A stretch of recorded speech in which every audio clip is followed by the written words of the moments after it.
বৈধ ভোটারদের বিচারাধীন রাখার প্রতিবাদে ও দ্রুত ভোটার তালিকায় নথিভুক্ত করার দাবিতে বিশাল মিছিল ও প্রতিবাদ সভা করল কংগ্রেস। মঙ্গলবার বহরমপুর জেলা কংগ্রেস কার্যালয় থেকে শুরু হয় এই মিছিল। অধীর চৌধুরী সহ অন্যান্য কংগ্রেস নেতা কর্মীরা সামিল হয় মিছিলে। মিছিল যাওয়ার সময় একই রাস্তায় সিপিআইএম এর মিছিল আসায় কংগ্রেস কর্মীদের সঙ্গে হাত মেলান মোহাম্মদ সেলিম। মিছিল শেষে বহরমপুর টেক্সটাইল মোড়ে প্রতিবাদ সভা করা হয়। মানসিক স্বাস্থ্যের জন্য সবার আগে যে নামটি মনে ভেসে ওঠে, সুস্থ মনের ঠিকানা মনোবীক্ষণ।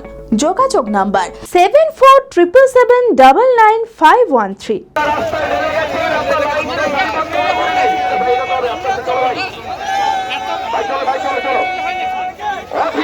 ভোটের আগে এসআইআর ইস্যুতে রাস্তায় নামলেন অধীর।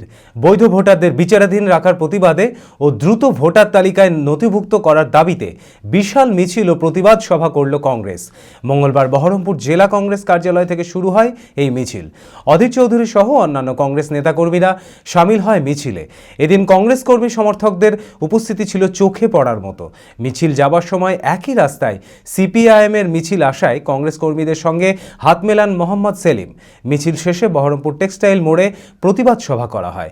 এদিনের সভা থেকে এসআইআর নিয়ে কেন্দ্র ও রাজ্য সরকারকে এক সুরে বিঁধলেন অধীর। তিনি বলেন, একটা বৈধ ভোটারের নাম নথিভুক্ত না হওয়া পর্যন্ত ভোট করা যাবে না। সাধারণ মানুষের সাংবিধানিক অধিকার কেড়ে নেওয়ার মতো অধিকার কারণ নেই। লিগাল ডিসক্রিপেন্সি নিয়ে, অর্থাৎ যে নিয়মের ত্রুটি নিয়ে যে বৈষম্য ছিল, সেটা নিয়ে তো চলছিল প্রক্রিয়া। সেই প্রক্রিয়াকে অন্যান্য রাজ্যে সেখানকার রাজ্য সরকার সুচারুভাবে যোগ্যতার সঙ্গে সেই প্রক্রিয়ায় অংশগ্রহণ করে সেখানকার মানুষকে তারা এই ঝঞ্ঝাট মুক্ত করল। আর এই পশ্চিমবঙ্গে তৃণমূলের পরিচালিত যে সরকারি কর্মচারী, বিএলও, এআরও, এইআরও, ডিইও, তারা মিলে টিএমসির পরিকল্পনাতে বিষয়টাকে আরও জটিল করলো। আজকে তার জন্য ডিএমরা উত্তর দিতে পারে না বলে আমাদের ডেপুটেশন গ্রহণ করতে পারছে না। আজকে যারা বিচারক এখানকার, তারা তো রাজ্য সরকারেরই অধীনে আইন দপ্তরের তারা একজন বিচারক। গোটা বিষয়টা দেখভাল করার দায়িত্ব কার, যাতে মানুষের কোনো সমস্যা না হয়।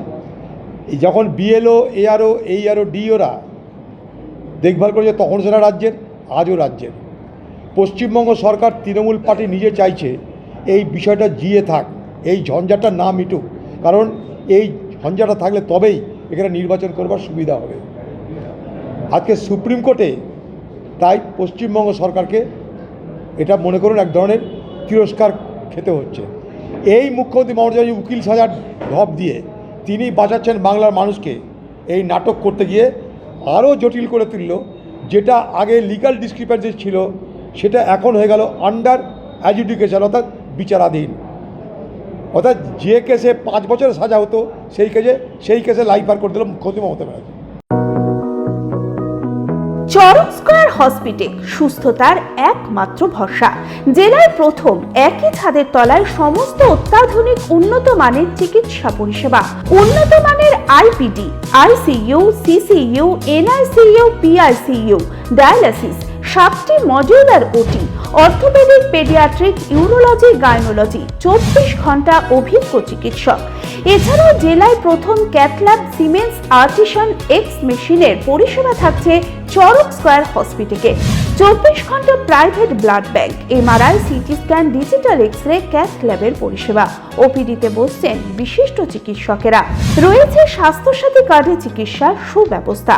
চরক স্কয়ার হসপিটাল, 79 পঞ্চানন তলা, চালতিয়া, বহরমপুর, মুর্শিদাবাদ।